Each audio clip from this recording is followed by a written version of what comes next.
Hi, this is Violet Maynard, and you're tuning into the Violet Maynard Show. It's our YouTube channel. And tonight we're speaking with Rocky and Gail Smith from Rocky and Gail Smith Ministries.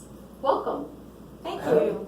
Glad you're here. Glad you're here. Yes, good to be here. Glad you're here. Let's just start right out talking about maybe how we met. It's kind of an interesting story, and I think it's a God thing also.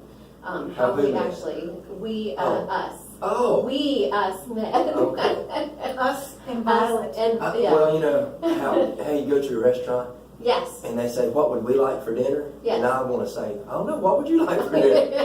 I didn't know which we. You didn't know which we were talking about. Well, if this is any indication, this is our actual relationship. I've known them for a number of years, and we've become not only friends but family. But let's go back to the beginning with how we as in Rocky and Gail Smith Ministries met Violet Maynard. And family. And family. And family. All right, Rocky, if you'll just get us started. I don't remember. You don't remember? I really don't. I don't remember meeting you guys. I remember just knowing you guys. It's like That's true. I don't know that I can. I mean, I know when I met the boys. Right. And met Josh, and but it just seemed like we just knew you. So remind us how we met you. You know, that's a very good explanation because we felt the same way. Yes. We were at Gospel Music Fanfare in Pigeon Forge, Tennessee. And a friend of I yours. know what year it is. It was 2012. 2012, and there's some significance to that year. We'll talk about that in just a little bit as well. But a friend of yours had come to a seminar that I was at and told me about this special couple that he was there with, and that the wife of this couple had just started singing and asked if I'd just come and chat with her for a little bit. And just like you just said, we got there and it was like we'd always known each other. It's just God, it's like, oh, we're just having a family reunion. Right. So, so does that remind you of how we met? Or No. No, because we already knew each other, right? I know it sounds funny, but that year, Yes. we met so many great people, but it just seemed like it just happened. We were just there. Right. And I do remember y'all coming. I think y'all come over to our table. We did. And John is the one who introduced us. Yes. But I just from that point on, we just knew you guys. So it didn't really matter How we actually met. Yeah. We just. But I do recall I remember thinking, I wonder who these people are. And Gail said, "Who's he bringing over here now?" Well, No. well, you have some history, right, already in gospel music. Gail, this was your first event, and actually this was your first time out publicly singing. No, not first ever. Just At an event. First Yeah. At an event, Yeah. right, as an Yes, event. it was quite traumatic, to say the least. So how did you feel all of us bombarding you and saying hello and then having that first time that you had to get up in front of everybody? I think it was very supportive. I think it was so overwhelming to be in a place and really not understand how to navigate Right. through. So for me, it was nice to know that there were people that really genuinely cared. So I think that kind of like a security blanket. Or faked it really good. Oh, shit. Who faked it, me? No, or faked no. it. You know. Yeah. I did. Well, I remember we were actually scheduled right after you for the evening I think that you sang. We were backstage, right? Or one of those nights. I'm not really sure, but I know one of those nights.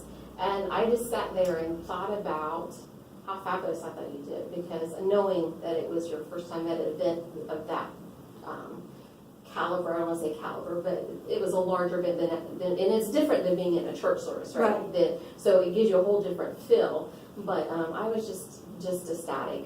I think to I see you cried up through there. the whole thing. And I think I couldn't let go of the Yeah, well, microphone. she broke a microphone. She broke. The She sleeve, ripped it? you take the mic and put it in the sleeve to Right. keep from turning it on and Right. off, and she cracked that. She Stronger than she looks. she She eats spinach. She does. Well, we mentioned that you remember what year it was, and why don't you tell us a little bit how this ministry actually evolved into what it is today and where you started from? Well, Gail and I married in 2004. Okay. We both went through divorces, and we blended our families. We both, the divorces were way back, and we met several years after divorces, and we married. And we do that. I want to make sure I stress that, because a lot of people think, oh, they met and Right. blah, blah, blah. But we met and married, and we blended a family, had 5 children between us, and life was good. Life was great. We rolled along through life and worked corporate jobs, and our kids were growing up. Wade moved off to Pennsylvania, and Erica moved off to Durham, got married. Actually, she moved to South Carolina first. Yep. And now she's in Durham. And then Christina lives there in Greensboro, North Carolina. And then there was Dylan and Zach. But on November 20th of 2011, which was only a few months before we met you guys, my ex-wife tragically shot and killed our 2 youngest sons, Dylan and Zach. Dylan was 17, Zach was 14, along with our niece and nephew and our son's girlfriend before tragically killing herself.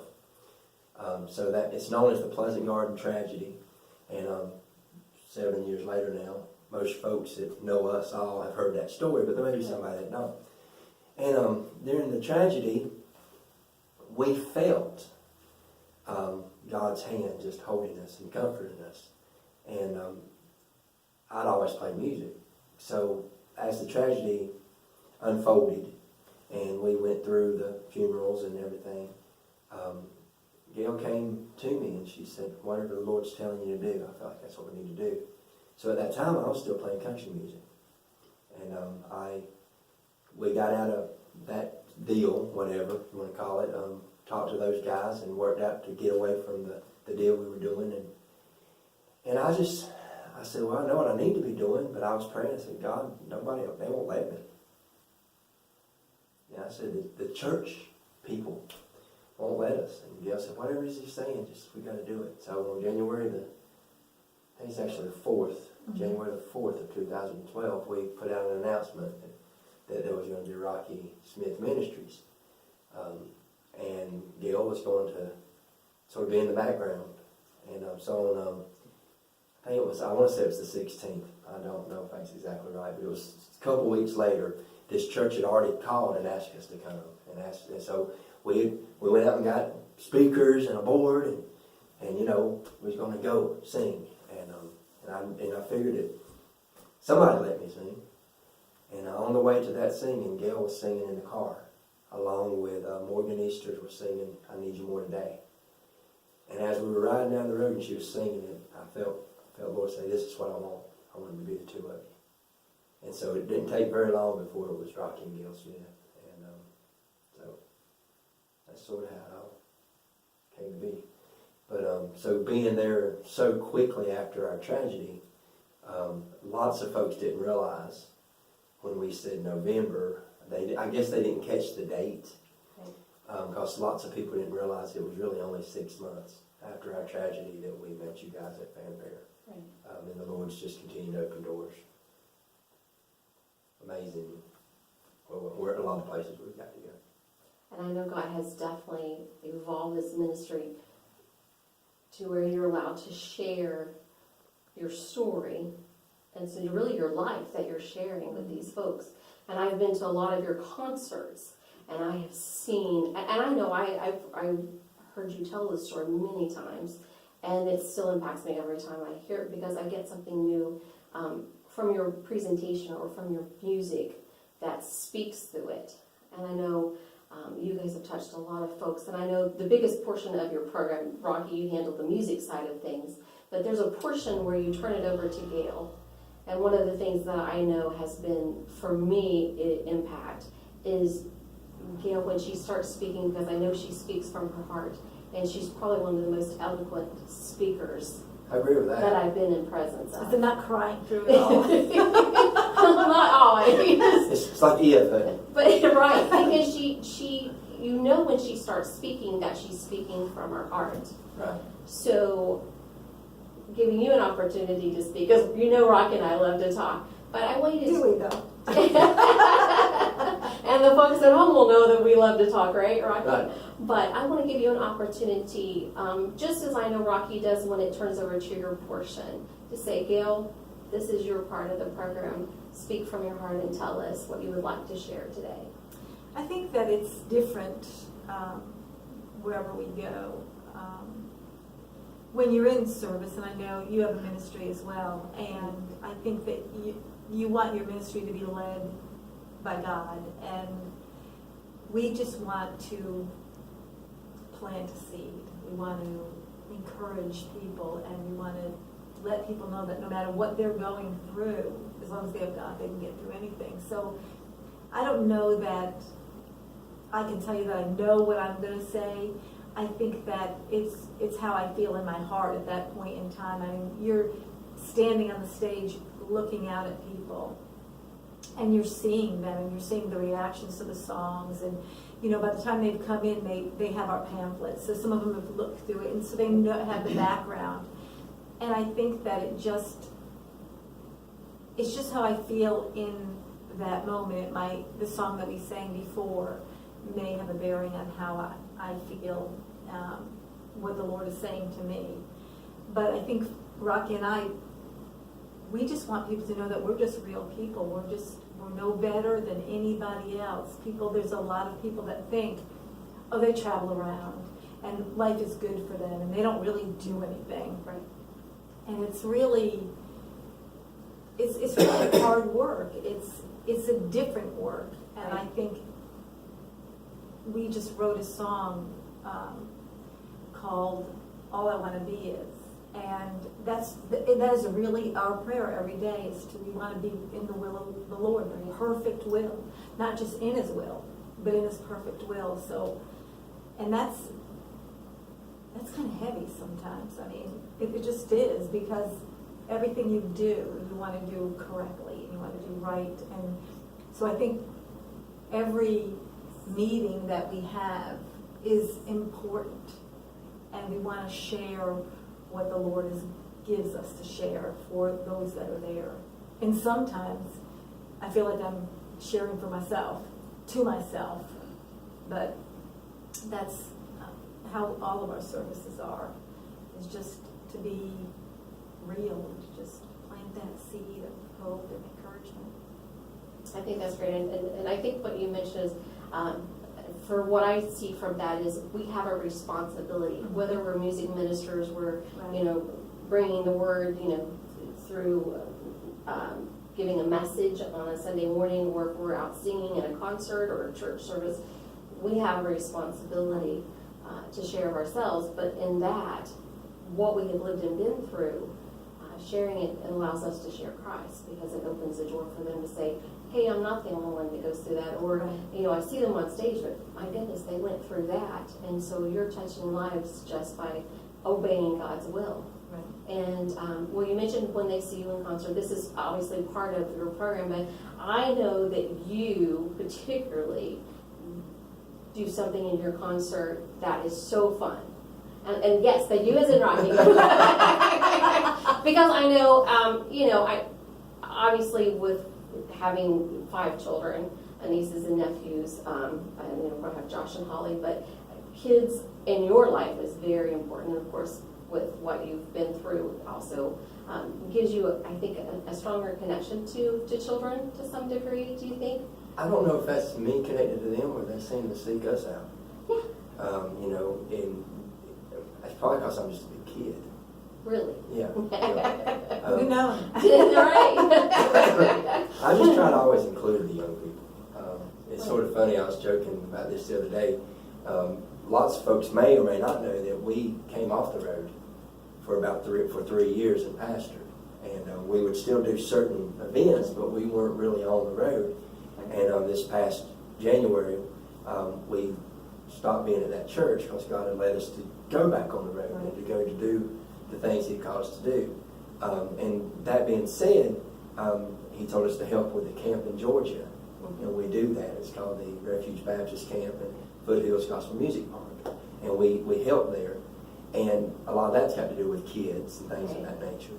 So a lot of people may not know we're right back on the road, but recently on the road, the services we've been in, people put up videos. And what's so funny recently is that no one's putting up videos of us singing, And no one's putting up videos of us preaching. But it's like everywhere we go, they put up a video of me in the floor with the kids. Have you noticed that? I have noticed And that. I said, maybe that's Right. our angle, Mr. Rogers.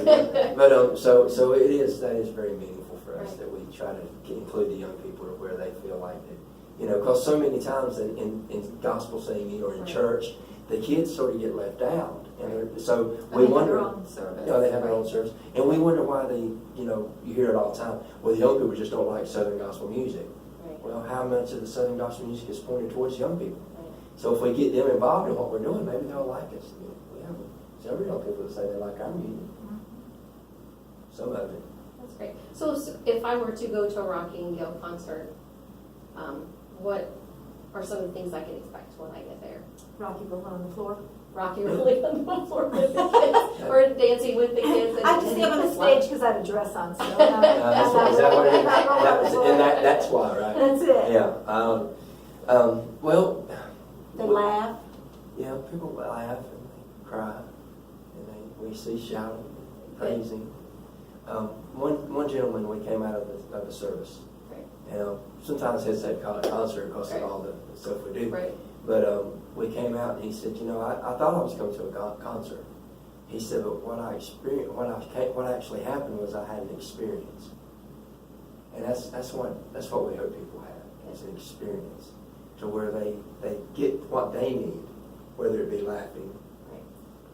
And so, with you talking about Gail on stage and her saying that she don't get down and dance and stuff.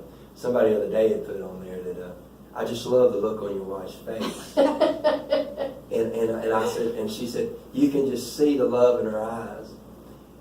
Looking Right. down at the Right. kids and me down there talking with the kids on the floor. And I showed it to Gail, and she said, that ain't what I was thinking. I wasn't thinking love. She was thinking, what's he going to do now? Right. But we have been blessed to do a whole lot of stuff and to write some pretty awesome songs I think so and too. to meet a lot of great people Yeah. like Will. Like Will, our cameraman, The right? cameraman, like Will Maynard. Well, you mentioned songwriting, so tell me a little bit about your songwriting and how those songs come to you. I know there's one in particular song that I know touches me and obviously came from your story. Explain a little bit maybe about that song, or a song that really is speaking to you. You mentioned the one that's speaking to you right now, but give me some input on that. Well, I've been writing songs forever. I don't remember not writing. I think the first song I wrote when I was 12 or 13. And I said this past year when our song won Song of the Year that Ava Kasich and Rocky and Gail wrote a song called The River and Dread, and I made this statement then, and it's true. Traveling on the road with such great musicians throughout the years, I feel like there was times that the Holy Spirit, it's almost like the Holy Spirit hit them and Right. splashed off Right. onto us. But not long ago, somebody called and asked me to do a songwriter's thing, a seminar type thing. Great. And I told them, I said, it won't take long, 5 minutes. God gives it to me, I write it down, let's go eat. So I got off the phone with them and I was driving down the road and Gail was with me. And I was talking to the Lord. I don't know how y'all talk to the Lord, but I just talked to him like I'm talking. I said, isn't that funny? Lord, that they wanted me to do this songwriter seminar. And it's like, he just, and he said, you should have done it. And I said, yeah, because I said no. Right. And he's and people can take this for what it is. He said, I give you that talent, and it's yours. And when you use it for me, it blesses me. And I was like, no. But if you read David says, bless the Lord, O my soul. So when we worship God with our talents that he's given us, it blesses him. And then he said, and while we're talking, when people tell you you did good, quit telling them it's me. He said, because you mess up and I don't. When somebody comes up and says you've done a good job, say thank you. And then when you get to your prayer closet, you praise me for what I've given you. And it's changed my life. So, but in that, I thought, well, if that's the case, I'll put it to the test. So I told Gail, I said, grab a piece of paper. And I just said, first thing I saw, and I saw a mailbox. And it says, it's just an old worn-out mailbox, not much to see. It's old and it's rusty, but it means the world to me. I open it daily, your words I long to read. It's to live in the letters between my soldier boy and me. So then the second course says, it's just an old worn-out Bible. It's not much to see. It's old and it's ragged, but it means the world to me. I open it daily. The words I long to read is delivering the message between my Lord and me. And the Holy Spirit said I had nothing to do with that. He also reminded me of some country songs I wrote that I know he didn't want nothing to do with. So you know, maybe there's another gospel singer out there and they're thinking, you know, the talent God's given you, use it. And be proud of it. So the songwriting is taken on a new life. When the boys passed, of course, the song you're referring to is called "The Plan." Right. And that song sort of, we hadn't written that when we first came to Fanfare. Right. It was the next year before we wrote The Plan. And I was just riding down the road one day, and I said, Lord, I'm not questioning what happened, but I should. Right. You said, and I quote scripture to God. You know, your word says to lean not on my understanding, but all my ways acknowledge you, and you'll lead my path. So help me understand. And it's immediately I heard, and this is one I think, and I should go back. I think sometimes He does just give you the song, Right. but there are times that we write songs. And He said, I just felt in my spirit. I just started singing. It's part of the plan. You'll see Him again. This is only the beginning. Death is not the end. I'll take good care of Him and I'll take care of you. Just hold on to my hand. I need you to understand. It's part of the plan. It's like He's just talking to me. So I'm driving down the road. I'm crying, bawling, and I'm writing on a piece of paper. And I wrote the verse about boys, and then the follow-up verse is about how Mary would have felt as she watched Jesus. And God spoke to her too and said, it's part of the plan. And all of this, you know, I don't understand why we have to endure hardships to find victory. But I've often watched this. I've never seen anyone win a game that didn't play. I've never seen anybody win a battle that didn't fight. So we can't have a victory without the precursor, help me here, smart person. Without The battle? No, well, without whatever comes before the victory. Right. You got to do something to get victory. So we've written, I don't know, there's a book, and our daughter says that when something happens, she wants the book. And there's well over probably 150 songs, 200 songs, just since the boys died. It's the 7 years, and they just keep coming. I've heard many of your songs, and a lot of times you'll call me, or we'll be visiting each other, and you'll share your songs, and they're just, I feel that they're just meant to be. I believe your ministry is definitely meant to be. You have a special touch from the Master, so to be able to present in a way that I would not be able to present, because it's your ministry and it's meant for a certain purpose. And I think that's all. And I know you personally. I've seen you on and off the road. We visit each other's homes and that type of thing. So I know you live off the road exactly what people see when you're out ministering. You also not only sing, but you're also an evangelist, correct? When you travel a lot of the times that you also speak. Well, I'll preach, Okay. and lately Gail's become the evangelist, and she does a lot more of that. I know you can't tell it on here, but when we're singing, typically Gail tends to do more of the message. I believe that too. It's what's been happening, but we do revivals. We've got several revivals planned for this year, and matter of fact, we go to one place up in your area, and they said the next time we come, they wanted Gail to preach. So Great. see what They did happens. not. They did. Well, I think anytime that, and I think that's part of what I was trying to, and I hopefully did get it across, but that's what I feel like when she starts speaking, is that she is really sharing a message that as she's speaking, it's not she's just talking to the crowd, she really Well, is sharing if you'll a message. remember, what started it at Fanfare was that our night to sing on the main program was on Thursday night. Right. So we went all through this week, and Thursday morning I was trying to make her as comfortable as possible. So every morning I'd get up and go get coffee at Starbucks. Don't care what you, oh, we're running out of time. He said 5 minutes. Go right ahead. So anyway, so I went to get the coffee. When I got back, she says, "Can we do anything we want to in our time?" And I said, "I guess, it's Right. our time." She said, "Well, I feel like I need to speak." And that's been, she said she felt like the Lord told her she needed to speak. You're That's looking awesome. at me like you didn't say it. No, no, I'm just looking at you saying it. And so she says, so we get up there, and Right. the first night that we sang at this Right. event, she spoke first. And I think that's sort of like the precedent. I think so. That it would be, That would be the way that the minister goes. Well, as you said, we're getting near the end of our time, but I want them to be able to get in touch with Rocky and Gail Smith, whether to do a women's seminar, to speak at a service, or to have them in concert, or you also have a recording studio. So if they're interested in finding out any of this information, Gail will let Rocky sit there and just smile at us, and you give us contact information.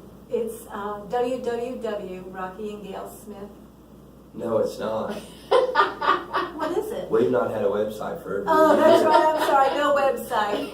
No, there's no website. 336. It's a rotary dial.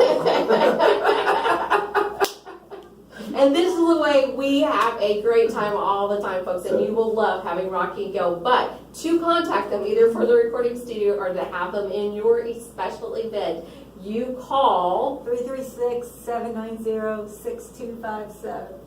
And as soon as we get time, we're going to set that website back up. Oh, we are on Facebook. Yeah, on Yeah, Facebook. we're on Facebook. And the website, when it comes back, will be rockyandgail.com. Okay. So just Rocky and Gail.